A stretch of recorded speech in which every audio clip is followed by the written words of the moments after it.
class. So the last intro to empirical formula screencast, that went on for quite a bit. So let's just make this real quick and go through this. So I got hydrogen and oxygen, all right? So I still have the percent, so I still need to go through my 3 steps for empirical formula, and then I'm going to get to the steps for molecular formula. So let's see what we got.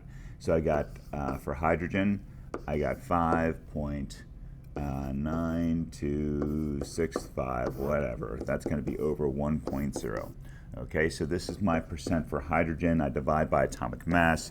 I got oxygen as 94.0735.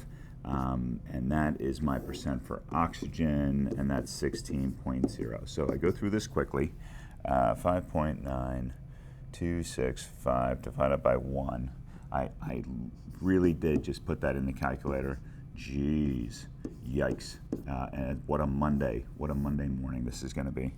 So 94.0735 divided by 16. Okay, that didn't work out right. Let's try it again. 94.0735 divided by 16 equals, and I get, look at that, I get 5.8796. So I'm going to divide these two here. Now take a look.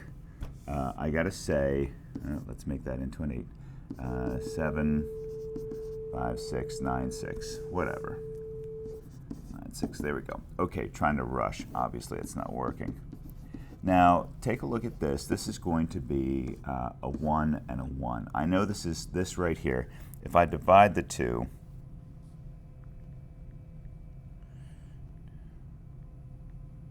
what I get then is 1.0079 blah, blah, blah. Okay, so this is close enough to 1 to equal 1. So I have 1 to 1. So I have H. HO. Okay, so that's my empirical formula. Now, here's the step that I'm going to do in blue that goes to molecular formula. Now, the difference between empirical formula and the molecular formula is simply the atomic, or the molar mass. So here I have 1 for, you remember doing this? I do H, no, 1 and 1 times 1.0 times 16.0. Like this, I get 1.0, and like this, I get 16.0. Well, sometimes I do this. This is grams per mole, okay? You've seen me do this before in the blue. Sometimes I do this in kind of like a shorthand, and here's what the shorthand looks like. So I'm getting rid of all of that before you can write it down, and I do this. I do 1 plus 16 equals 17 like this. So here is the key to finding a molecular formula. It's actually pretty simple. So I'm going to do a fraction here.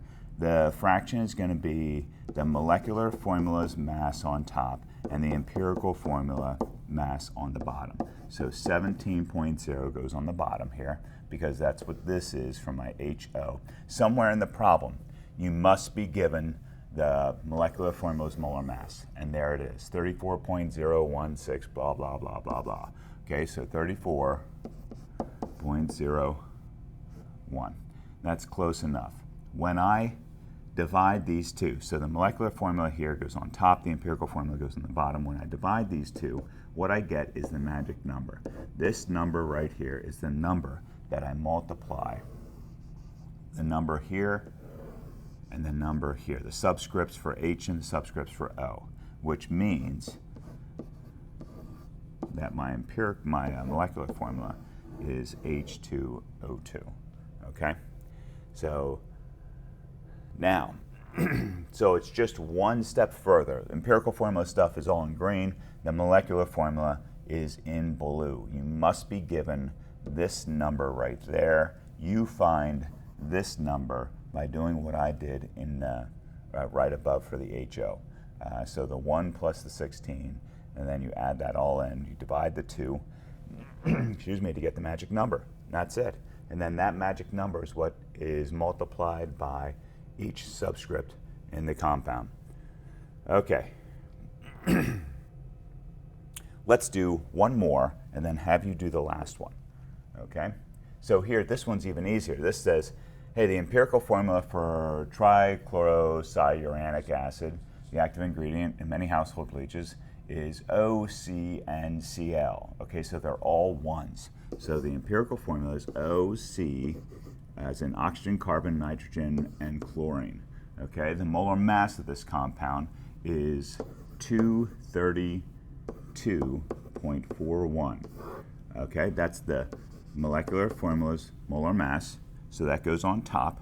Now, here's the empirical formula. I have 1 oxygen, 1 carbon, 1 nitrogen, and 1 chlorine.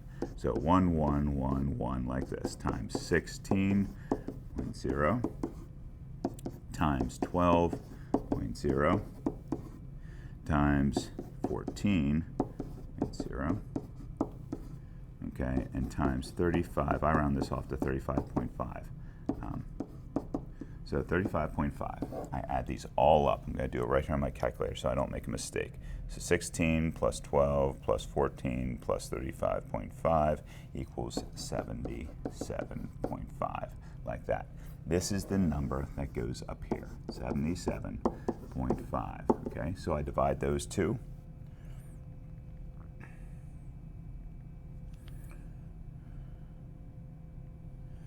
And then what I get is something 2.998. Obviously, this is going to be very close to 3. This is my magic number, which means my empirical formula is O3, C3, N3, Cl3, just like that. That's the molecular formula. All right, nice work. See if you can do the last one there, number 9.